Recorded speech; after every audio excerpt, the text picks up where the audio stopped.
نحمده ونصلي على رسوله الكريم أما بعد فأعوذ بالله من الشيطان الرجيم بسم الله الرحمن الرحيم فتلقى آدم من ربه كلمات فتاب عليه إنه هو التواب الرحيم قل اهبطوا منها جميعا فإما يأتينكم مني هدى فمن تبع هداي فلا خوف عليهم ولا هم يحزنون والذين كفروا وكذبوا بآياتنا أولئك أصحاب النار هم فيها خالدون صدق اللہ العظیم۔ آج ہمارا سبق نمبر 26 شروع ہو رہا ہے۔ سب سے پہلے ان آیات کا ترجمہ سماعت فرما لیجئے۔ فتلقى آدم، پس سیکھ لیے آدم علیہ السلام نے اپنے رب سے چند کلمات۔ فتاب علیہ، تو اللہ نے آدم کی توبہ کو قبول کیا۔ انہ هو التواب الرحیم، بے شک وہی توبہ قبول کرنے والا مہربان ہے۔ قل اہبطوا منها جمیعا، کہا ہم نے اترو تم اس جنت سے جمیعاً سب کے سب۔ فإما یأتینکم منی ہدی، پس اگر آئے تمہارے پاس میری طرف سے کوئی ہدایت۔ فمن تبع ہدایا، پس جس شخص نے اتباع کی اس ہدایت کی۔ فلا خوف علیہم ولا هم یحزنون، پس نہ ان پر کسی قسم کا خوف ہوگا نہ وہ غم زدہ ہوں گے۔ والذین کفروا، وہ لوگ جنہوں نے کفر کیا، وکذبوا بآیاتنا، اور ہماری آیات کو جھٹلایا۔ اولئک اصحاب النار، وہی لوگ ہیں جہنم والے۔ ہم فیہا خالدون، وہ اس میں ہمیشہ ہمیشہ رہیں گے۔ تو یہاں سے اللہ رب العالمین نے حضرت آدم علیہ السلام کی توبہ کا ذکر فرمایا۔ فتلقى آدم من ربه، غالباً تفسیر مدارک کے اندر لکھا ہے تلقا کا معنی ہوتا ہے کسی چیز کو کسی سے لے لینا۔ تفسیر مدارک میں لکھا ہے یقال تلقیت هذه الکلمہ من فلان، یہ کب کہا جاتا ہے؟ جب کوئی آدمی کسی آدمی سے کوئی کلمہ سیکھ لے۔ اب رہا یہ مسئلہ، یہ کلمات کیا تھے جو اللہ نے حضرت آدم علیہ السلام کو سکھائے تھے؟ حضرت عبداللہ ابن عباس رضی اللہ تعالی عنہ سے جو روایت ہے، جس کو روح المعانی والے نے نقل کیا ہے، ان هذه الکلمات ہی ربنا ظلمنا انفسنا وان لم تغفر لنا وترحمنا لنکونن من الخاسرین۔ حضرت ابن عباس فرماتے ہیں وہ یہ کلمات ہے کہ ربنا ظلمنا انفسنا وان لم تغفر لنا وترحمنا لنکونن من الخاسرین۔ اور تفسیر روح المعانی ہی کے اندر حضرت عبداللہ ابن مسعود رضی اللہ تعالی عنہ فرماتے ہیں وہ کلمات یہ تھے سبحانک اللہم وبحمدک وتبارک اسمک وتعالی جدک لا الہ الا انت ظلمت نفسی فاغفر لی فإنہ لا یغفر الذنوب الا انت۔ اور تفسیر روح المعانی ہی کے اندر نقل کیا گیا ہے تیسرا قول یہ کیا تھے وقیل رآ مکتوبا علی ساق العرش محمد رسول اللہ۔ حضرت آدم علیہ السلام کی نظر پڑی عرش کے دامن پر، اس پہ لکھا ہوا تھا محمد صلی اللہ علیہ وآلہ وسلم۔ تو حضرت آدم نے کہا اے اللہ اس محمد کے صدقے مجھے معاف کر دے۔ فتاب علیہ، تو ہم نے آدم کی توبہ کو قبول کیا۔ فتلقى آدم من ربه کلمات، تو یہ تین قول میں نے نقل کر دیے جس کو علامہ روح المعانی نے نقل کیا ہے۔ اور بعض روایات میں آتا ہے عجیب بات غالباً تفسیر مظہری کے اندر ہے، حضرت ابن عباس رضی اللہ تعالیٰ عنہ فرماتے ہیں بقا آدم و حوا مئتی سنتن، 200 سال تک یہ حضرت آدم اور حضرت حوا روتے رہے، 200 سال تک۔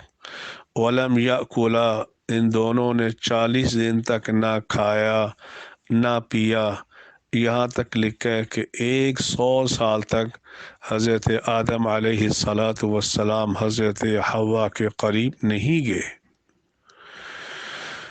اور غالباً حضرت علقمہ رضی اللہ تعالیٰ عنہ کی بھی روایت ہے کہ یہ جتنے بھی اگر سارے دنیا والوں کے آنسوؤں کو اکٹھا کر دیا جائے جو اللہ کے سامنے روئے ہیں، تو حضرت داؤد علیہ السلام کے آنسو اس سے زیادہ ہوں گے، اور حضرت داؤد کے بھی آنسوؤں کو، ساری دنیا کے آنسوؤں کو اکٹھا کیا جائے تو حضرت آدم علیہ السلام لکان دموع آدم اکثر۔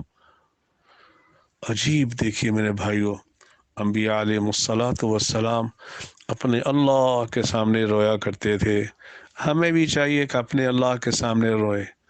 سارے مسائل کا حل میرے اللہ کے پاس ہے۔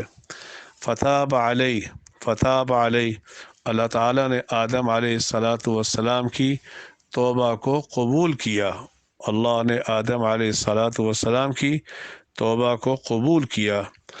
یہ بتاتا جاؤں، غالباً قاضی ثناء اللہ پانی پتی علیہ رحمت نے تفسیر مظہری میں لکھا ہے توبہ کے قبول ہونے کے لیے 3 شرطیں ہیں۔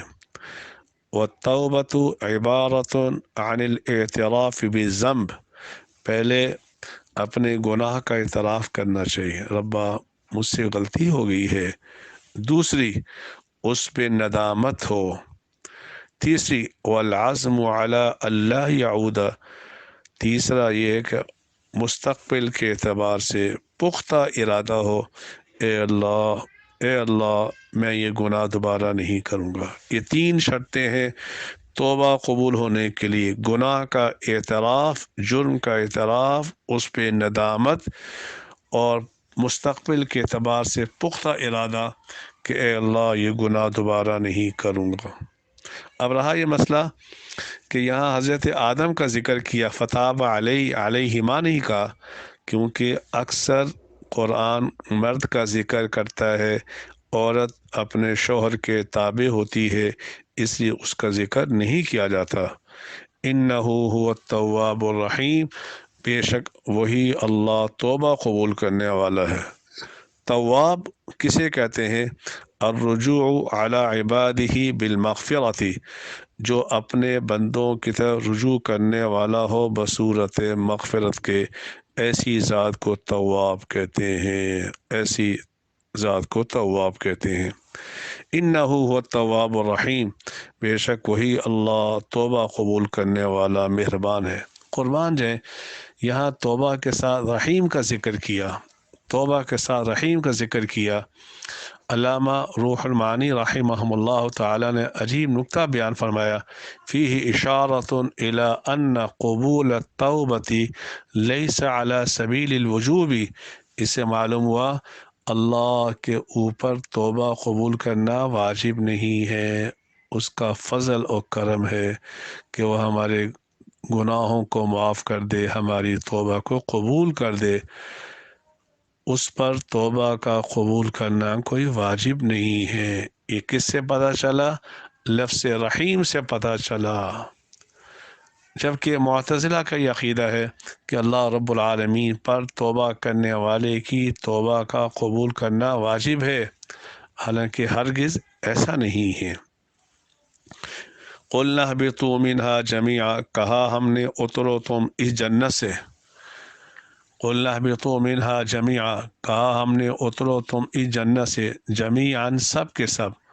اب وہی سوال ہوتا ہے کہ جمع کا صیغہ کیوں استعمال کیا؟ جنت میں تو 2 ہی تھے، حضرت آدم تھے، حضرت حوا تھی، تو اہبطا ہونا چاہیے، جمع کیوں کہا؟ مفسرین نے کہا کیونکہ حضرت آدم اور حضرت حوا کے پشت میں ساری نسل انسانیت تھی، اس اعتبار سے ان کو کہا جمع کے ساتھ۔ فَإِمَّا يَأْتِيَنَّكُم مِّنِّي هُدًى، پس اگر آئے تمہارے پاس میری طرف سے ہدایت۔ غالباً علامہ جلال الدین سیوطی رحمہ اللہ تعالیٰ نے ہدایت سے مراد کتاب اور رسول لیا ہے، کہ اگر تمہارے پاس میری طرف سے یا اللہ کی کتاب آ جائے یا اللہ کا نبی آ جائے، فمن تبع ہدایا، جس شخص نے اتباع کی اس ہدایت کی۔ ہدایت کی اتباع کی صورت کیا ہے؟ علامہ سیوطی نے لکھا ہوگا فآمن بی وعمل بطاعتی، جو اس پر ایمان لائے اور اچھے عمل اور اس پر عمل بھی کرے، ایمان بھی لائے اور عمل بھی کرے، یہ ہے اتباع ہدایت۔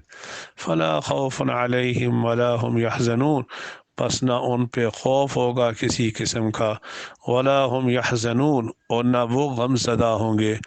خوف اور حزن میں علامہ علوسی رحمہ اللہ تعالی نے تفسیر المعانی میں کئی اقوال نقل کیے، ان میں سے سب سے بہترین قول ایک یہ ہے، سب سے بہترین، کہ خوف کا تعلق ہوتا ہے مستقبل کے اعتبار سے، خوف کا تعلق مستقبل کے اعتبار سے، اور حزن کا تعلق ماضی کے ساتھ۔ ایک یہ قول بھی نقل کی ہے علامہ علوسی نے تفسیر روح المعانی میں، فلا خوف علیہم ولا هم یحزنون والذین کفروا وکذبوا بآیاتنا، وہ لوگ جنہوں نے کفر کیا اور ہماری آیات کو جھٹلایا، اولئک اصحاب النار، وہی لوگ ہیں جہنم والے، ہم فیہا خالدون، وہ اس میں ہمیشہ ہمیشہ رہیں گے۔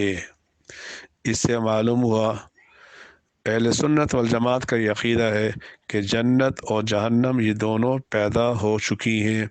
بعض معتزلہ کا یہ عقیدہ ہے کہ ابھی جنت اور جہنم نے پیدا ہونا ہے۔ وہ جو پہلے ہم نے اعدت للکافرین اعدت للمتقین، جہاں قرآن میں یہ صیغہ آیا کہ جنت اور جہنم جس کو تیار کیا گیا، ماضی کے صیغے استعمال کیے، جس سے معلوم ہوتا ہے جنت اور جہنم کو اللہ نے پیدا کر دیا ہے۔ اس لیے میرے بھائیوں، میرے دوستوں، حضور اکرم صلی اللہ علیہ وسلم نے فرمایا دنیا مزرعۃ الآخرہ، جیسے آپ وہاں پودے لگاؤ گے جنت میں، وہاں جا کے پالو گے، اپنا ایک لمحہ بھی ضائع نہ کرنا، آخرت کی فکر کرنا۔ اللہ ہم سب کو جنت میں اعلیٰ مقام عطا فرمائے۔ وآخر دعوانا ان الحمد للہ رب العالمین۔